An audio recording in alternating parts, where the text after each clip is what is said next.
France 24 et La Première présente. Bonjour, bienvenue dans Outre-mer l'Hebdo, émission consacrée à l'actualité des territoires ultramarins. 2000 moustiques stériles relâchés dans la commune de Paea, sur la côte ouest de Tahiti. Peut-être une solution pour éradiquer la dengue. C'est le dossier de l'Hebdo. À tout de suite.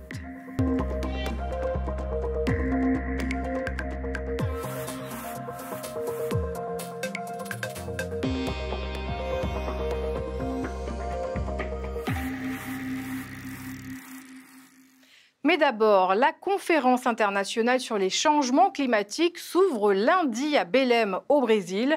Objectif de la COP30, contenir le réchauffement de la planète. Les voisins guyanais se sentent-ils concernés par l'événement? On voit cela avec nos équipes sur place. C'est le plus important rendez-vous international de la région depuis 30 ans.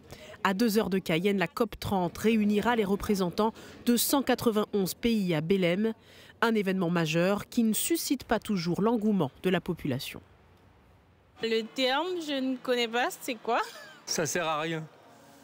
On se réunit, mais rien ne se passe. Mais pour certains acteurs de la société, le sommet mondial sur le climat est une opportunité. L'incubateur Guyane Développement Innovation y voit une chance dans le cadre de ses projets de coopération économique notamment. Nous sommes en train de vivre une transformation de notre économie vers une bioéconomie et donc nous allons à la fois montrer ce que nous savons faire et puis apprendre des autres. Un des objectifs principaux pour GDI, c'est de lancer un réseau d'incubateurs et d'accélérateurs au niveau panamazonien de manière à renforcer nos capacités d'accompagnement et de soutien des entreprises qui sont dans la bioéconomie. C'est aussi un temps fort pour les associatifs et les ONG. Le WWF, par exemple, compte sur ce rendez-vous pour mettre en avant ses travaux et initiatives. Et notre équipe locale, au-delà de suivre les négociations au niveau international, va y aller aussi pour promouvoir la coopération régionale. On va être accompagné aussi de 4 représentants du Haut-Maroni, donc le Grand Mont Wayana et 2 autorités coutumières de cette partie du territoire, ainsi qu'un jeune du village de Talouenne qui contribue à un projet qui nous tient à cœur, qui s'appelle les Gardiens du Haut-Maroni, où 4 salariés à temps partiel des différents villages prennent des mesures de la qualité de leur environnement. La plupart des instances guyanaises sera représentée parmi les 50 000 participants attendus à cette COP30. 6 millions de personnes touchées dans la Caraïbe suite au passage de l'ouragan Mélissa. Les Antilles françaises s'organisent pour venir en aide à leurs voisins. Lundi, une première rotation du bâtiment Dumont-d'Urville de la Marine nationale a permis la livraison à Kingston, en Jamaïque, de 40 tonnes de vivres, 2 unités de traitement de l'eau et des kits de première nécessité. La saison des croisières démarre en Guadeloupe et elle s'annonce prometteuse. 300 escales sont programmées, c'est 8% de plus que l'an dernier. L'archipel a su se réinventer pour attirer les touristes. Alexandre Ouda et Bruno Pancio-Villon nous expliquent. Avec 300 escales prévues pour cette nouvelle saison des croisières, l'intérêt des différentes compagnies pour la destination Guadeloupe ne faiblit pas. Bien au contraire, après les 2 années vierges qui ont suivi la pandémie de Covid-19, les niveaux affichés pour cette édition 2025-2026 dépassent désormais ceux observés avant cette crise. La dynamique de la destination aujourd'hui, c'est le caractère archipélagique. Une compagnie, et on le voit saison après saison, une compagnie pourra faire escale à Pointe-à-Pitre, le lendemain faire escale à Terre-de-Haut, le surlendemain faire escale à Des Haies. Donc pour nous, ce sont des retombées économiques qui sont générées sur l'ensemble du territoire. Donc c'est une preuve de dynamique, de confiance aussi envers les compagnies. Nous nous réinventons, nous avons des nouveautés, des nouvelles extensions. Avec près de 400 000 passagers attendus, les escales les plus prisées, comme celle de Des Haies et Terre-de-Haut, risquent une nouvelle fois de voir déferler un grand nombre de touristes, particulièrement friands de produits artisanaux, et qui sont de plus en plus nombreux à mettre la main à la poche.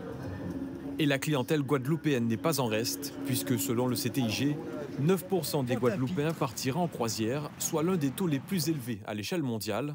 Une excellente nouvelle pour cette agence de voyage. Ça se présente très bien pour nous parce qu'un an à l'avance, les Guadeloupéens savent que, en fin d'année, surtout en fin d'année, ils préparent d'y aller en fête de fin d'année à bord des bateaux qui partent de Pointe-à-Pitre. Donc on en aura 3 cette année. Et la saison, pour moi, s'annonce bien. Pour mon agence, ça s'annonce très bien. Et après, ils attendent aussi les dernières minutes, les promos. Mais les Guadeloupéens sont friands de la croisière. Cette saison des croisières, qui se clôturera le 15 avril 2026, pourrait donc être l'une des plus rentables jamais enregistrées. La méthode a déjà fait ses preuves en Nouvelle-Calédonie. Un lâcher de moustiques stérile a été opéré cette fois en Polynésie pour lutter contre l'Aedes aegypti, vecteur de la dengue, du Zika et du chikungunya. Une expérience menée dans la commune de Paea sur l'île de Tahiti. C'est le dossier de l'Hebdo. Il est signé Cybèle Plichard et Mirko Vanfo. Distribution de moustiques au stade Manuhura de Paea.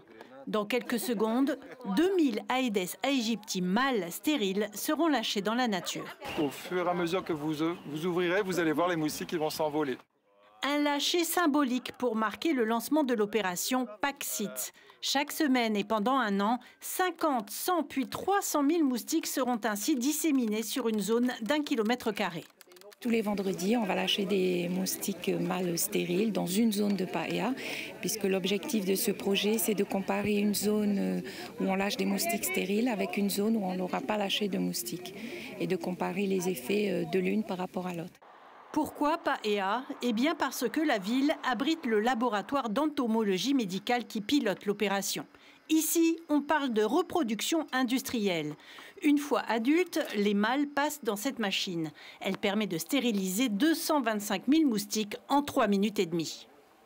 C'est un appareil de stérilisation par rayon X. Donc il y a un tube ici qui permet l'émission des rayons X et tout autour un carrousel qui contient des conteneurs dans lesquels on insère des moustiques qui sont endormis, réfrigérés, compactés dans ces petits piluliers qui contiennent 1000 moustiques par cellule.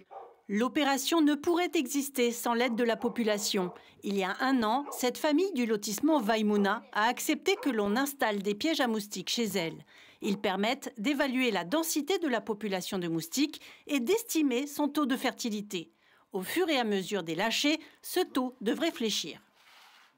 Dans toute sa vie de moustique, une femelle, donc, qui dure à peu près entre 3 semaines à 1 mois, ne va s'accouper qu'une seule fois. Et l'idée, en fait, à travers ces lâchers, c'est d'augmenter la probabilité que nos mâles à nous soient les premiers à arriver sur les femelles, de manière à ce qu'elles soient verrouillées et fécondées par des mâles incompétents. Une opération historique et innovante, mais pas une opération miracle. La population est invitée à continuer d'éliminer les gîtes à moustiques. La guerre doit être menée sur tous les fronts contre ce nuisible vecteur de tant de maladies. Les pots. C'est une mine d'or d'informations. L'application Graal permet de découvrir Nouméa autrement. Lancé il y a 3 ans, l'outil s'enrichit grâce à l'intelligence artificielle. Maurice Violeton et Gaëlle Decheverry nous proposent une balade connectée. On propose un petit parcours au centre-ville. On va utiliser l'application Graal. Qui est une application de géolocalisation. Ces agents municipaux du service culturel et patrimoine vont encore approfondir leur connaissance de cette application intitulée Graal. Une sorte de guide virtuel au creux de la main pour quasiment tout savoir de la ville de Nouméa. Si je me déplace sur la place des Cocotiers et que j'approche le musée de la ville, oh, je vois qu'il y a un point. Donc là, je clique et je peux feuilleter, entre guillemets, ces différents documents-là. Les agents d'accueil de Nouméa se sont familiarisés avec l'outil en service depuis septembre 2022, ce qui ne les empêche pas d'être encore bluffés par ses possibilités. On passe tous les jours dans ces lieux, on passe tous les jours dans la ville. Et savoir quel bâtiment était quoi avant, ça aide aussi à comprendre pourquoi la ville est comme ça aujourd'hui. Et moi, je trouve ça vraiment génial d'en savoir un peu plus sur notre pays, quoi. Il aura fallu pas moins de 4 ans de travail avant de sortir une telle application adaptée aux personnes en situation de handicap et utilisant tous les types de connexions. Dernière innovation, l'intelligence artificielle. Parle-moi de la place de la Paix à Nouméa. Place de la Paix à Nouméa est un espace urbain de rencontre et de détente situé au cœur de la ville. Maintenant, on a notre propre IA à nous, Graal, qui permet en fait d'avoir une discussion, un chat vraiment à l'audio, à l'écrit. On peut envoyer des photos, on peut lui demander de nous les décrire, de nous les traduire, on peut lui demander de nous créer des cartes. L'application Graal a déjà généré 22 000 téléchargements en 3 ans. Ses concepteurs espèrent atteindre la barre des 100 000 d'ici 1 an avec les nouveaux services proposés.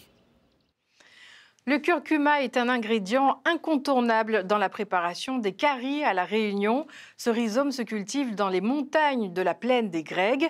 Et sur ces terres, Guibert O'Haraud reproduit des gestes ancestraux pour obtenir le fameux safran pays. Nora Nonnet et nos équipes sur place. Le curcuma ou encore le safran pays, l'or jaune de La Réunion. La racine originaire d'Asie s'épanouit dans cette terre de la plaine des Grègues où l'eau s'infiltre rapidement. Guibert O'Haraud s'est lancé dans la culture du curcuma il y a une trentaine d'années. Son inquiétude, le futur de la production. Tous les vieux qui faisaient un peu de curcuma avant, ils sont partis et les jeunes ne reprennent plus d'hier. Le gros souci, c'est ça. Et comment ça fait retenir après qui ça reprend? Ben, mon garçon, mais il faut être derrière. Si, il y a mon garçon qui travaille avec moi. Le rhizome doit sécher avant d'être réduit en poudre. Ingrédient essentiel de la cuisine réunionnaise, le curcuma possède de multiples vertus. Vivienne sent ses effets au quotidien. Le temps n'a pas d'effet sur elle, toujours la première sur le pont. Combien de temps on fait ça Depuis l'âge de 14 ans, on a fait nos parents. Et aujourd'hui, on a 85. Oui. Aujourd'hui, la main-d'œuvre manque et les conditions météorologiques ne sont pas au rendez-vous. Résultat, la production de curcuma est en baisse. Thierry Vitry est passé d'1 tonne en 2024 à 400 kg cette année. Il y a eu de la sécheresse l'année dernière, que n'a pas voulu pousser le curcuma justement parce qu'il n'y avait pas d'eau. Et puis quand on a commencé à pousser, la fin de la saison, elle était déjà là déjà. Du coup, elle n'a pas développé comme on aurait dû développer. Face à ces récoltes maussades, les producteurs sont obligés d'augmenter les prix. Ils peuvent grimper de 30 à 150 € le kilo, selon leur qualité. C'est la fin de cet hebdo. Merci de votre fidélité. Pour le revoir et suivre l'actualité des Outre-mer, rendez-vous sur france24.com et lapremière.fr. Je vous souhaite une belle journée ou soirée. L'information continue sur France 24.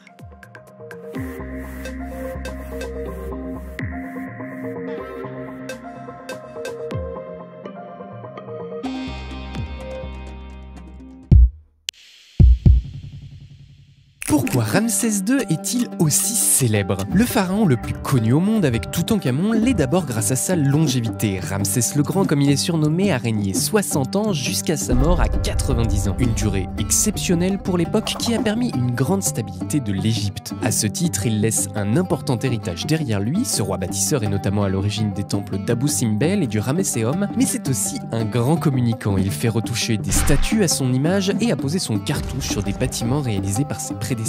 Pas étonnant donc qu'on ait retrouvé son visage partout des siècles plus tard, tout comme son nom, l'un des premiers que Champollion déchiffre en 1822. Autre exemple de com réussi, il fait passer la bataille de Kadesh, l'un des plus grands affrontements de l'époque, réunissant quelques 70 000 hommes pour une victoire éclatante contre l'Empire hétite, alors que c'est plutôt une défaite pour lui. En outre, il est parfois considéré comme celui qui s'est opposé à Moïse lors de l'Exode, bien qu'il n'existe aucune preuve tangible de cet épisode biblique. Et surtout, sa momie nous est parvenue malgré les pillages dans un état remarquable. Quand elle est accueillie en France en 1976 pour des soins et son exposition, c'est avec les honneurs dignes d'un chef d'État. Logique donc que sa statue colossale accueille désormais les visiteurs dans le grand hall du musée du Caire.